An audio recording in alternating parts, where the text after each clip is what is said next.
नमस्कार, मैं हूँ कल्पना योग आचार्य।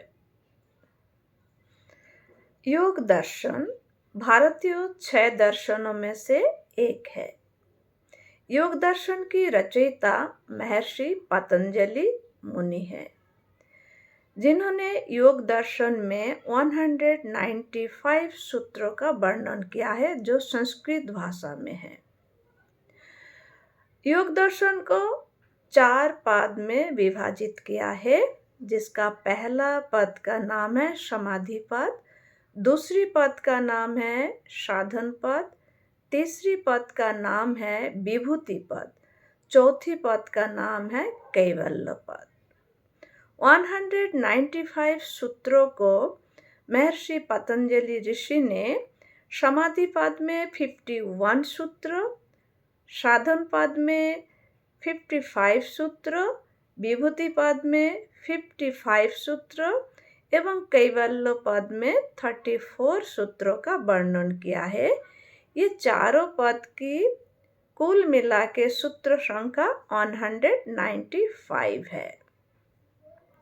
आज हम समाधि पद के बारे में पहला 4 सूत्रों के बारे में जानकारी देंगे।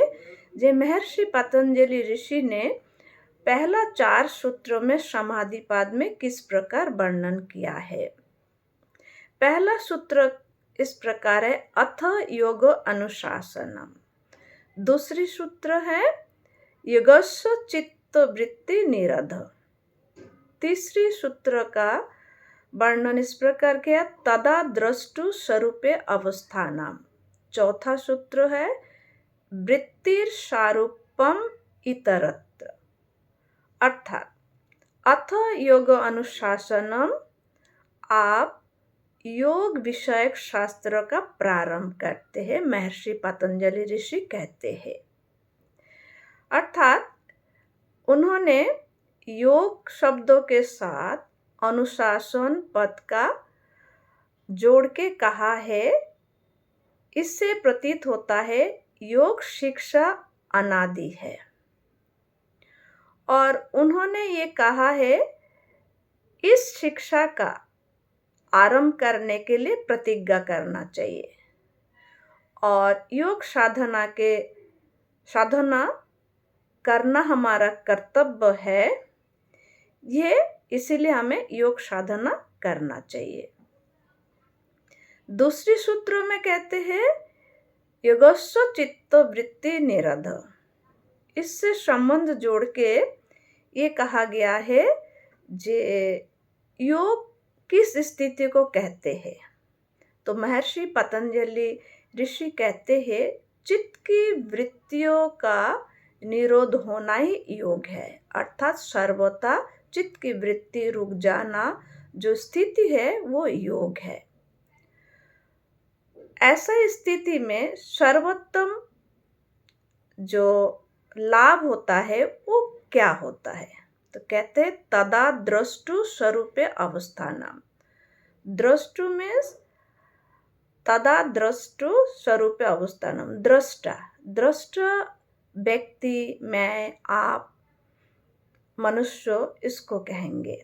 तो कहते हैं तदा द्रष्टु स्वरूपे अवस्थानम, जब योग के द्वारा चित्त की वृत्ति निरोध होती है तब दृष्टा अपने वास्तविक स्वरूप अर्थात आत्म स्वरूप में स्थित हो जाते हैं, जिसे कैवल्य अवस्था कहा जाता है। परंतु इस संबंध में एक प्रश्न उठता है, जब तक योग के द्वारा दृष्टा अपने चित्त की वृत्ति का निरोध नहीं करते हैं, ऐसा समय दृष्टा की क्या स्थिति होती है। इस विषय पर भी महर्षि पतंजलि ऋषि कहते हैं जे योग के द्वारा जब तक दृष्टा की चित्त की वृत्ति निरोध नहीं होती है तो चित्त की वृत्ति के अनुरूप दृष्टा अपने स्वरूप को समझता है। इसीलिए उन्होंने कहा वृत्ति सारूपम इतरत्र, अर्थात वृत्ति के अनुरूप ही अपना वास्तविक स्वरूप समझता है।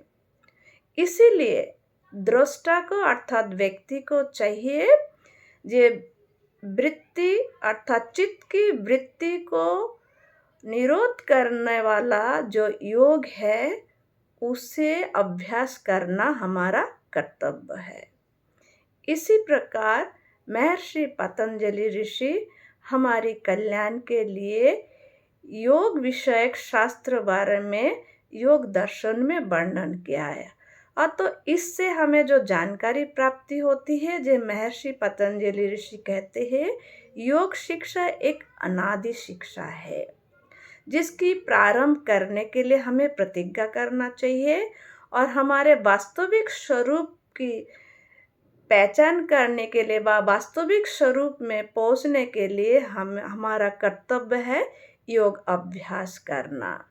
अगर हम योग अभ्यास नहीं करेंगे तो वृत्ति के अर्थात चित्त की वृत्ति के जो स्वरूप है उसी को हम अपना समझेंगे और जिसके कारण हम अपने वास्तविक स्वरूप को जान नहीं सकेंगे। अतः हमारा कर्तव्य है योग साधना करना।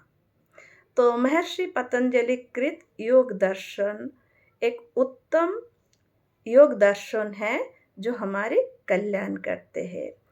आगे वीडियो में हम प्रस्तुत करेंगे चित्त की वृत्ति के कितने प्रकार है कितने भेद है।